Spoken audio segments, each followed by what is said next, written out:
So I have about 80 goals that I set every year. And over the years, I've had bad years early on where I might have hit 25, 30% of my goals, but I've probably ramped it up now to where I hit 80 to 90% of my goals. Now think about that. Like, think about this idea, Jamie, that if you could write down 80 things and accomplish 72 of them, and they could be anything. I'd be happy. It's like having a magic lamp that you can rub and the Aladdin pops out and says, I'll give you 80 wishes. Yeah. Now they're not like, give me $1 million cash right now in my hand. They're outcome focused goals. But I've gotten so good at it and it's really enriched my life in a magnificent way. And I always remember the quote, I don't know if it's true or not, but I've heard it, you've probably all heard it before.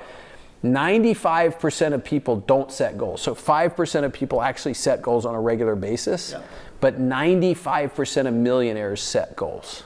So just think about the correlation. Even if it's not exactly true, if it's close, just think about that correlation. Which one do you want to be?